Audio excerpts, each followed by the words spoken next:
नमस्कार दर्शकबिन, फेरि पनि स्वागत छ तपाईहरुलाई एमकेबी मिडियामा र म बुद्ध श्रेष्ठ पनि उपस्थित भइसकेको छु तपाईहरु माझमा। आज म कुराकानी गर्दै छु जारी 2।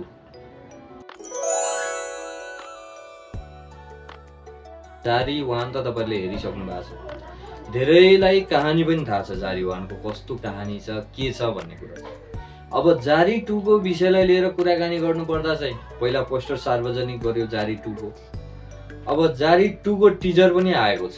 दयाङ राई, मिरुना मगर, बुद्धि तामाङ, शिशिर बाङदेल र मलाई अचम्म लागेको कुरा चाहिँ लास्टमा टिजरको लास्टमा जब घटो पिस्दै गर्छ च्याब्रुङ भनेर भनेको छ। अब लिम्बूहरूको संस्कार संस्कृति झल्किने गरेर यो फिल्म बनाइएको छ। उहाँहरुकै संस्कार स्टार पावर भइसकेको छ, पावर स्टार हैन, उहाँकै पावरले फिल्म पनि चल्छ। अब त्यस्तो समय आइसकेको छ। पूर्णबहादुरको सारङ्गी पछि त विजय बरालको त के छ, मालामाल नै छ। मालामाल हुनु पनि पर्छ, नेपाली स्टारको त्यति दम त हुनै पर्यो। किन भन्दाखेरि साइड क्यारेक्टर खेल्दा खेल्दा उहाँले लिड क्यारेक्टर पाउनु भएको थियो सारङ्गीमा। अब भने उहाँको जनै हराएको मान्छेको विषयलाई लिएर पनि म कुराकानी गर्नेछु र अहिले चाहिँ च्याब्रुङ, सङ्ग्स अफ च्याब्रुङको विषयलाई लिएर कुराकानी गर्दैछु।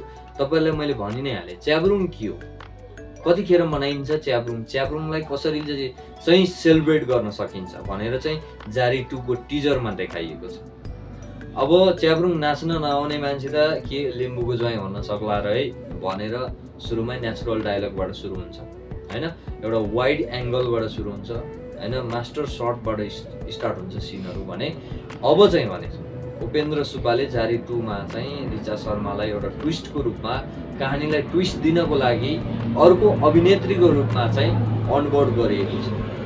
त्यसपश्चात चाहिँ अब यसको ट्रेलर आइसकेपछि, गीतहरु आइसकेपछि म फेरि पनि नयाँ कार्यक्रमको साथमा तपाईहरु माझमा उपस्थित हुनेछु र अहिलेको लागि क्यामेरा पर्सन मनिका गजमेरको साथमा म बुद्ध श्रेष्ठ पनि यहाँबाट बिदा हुन चाहन्छु। हस्त, जय नेपाल, जय नेपाली सिनेमा।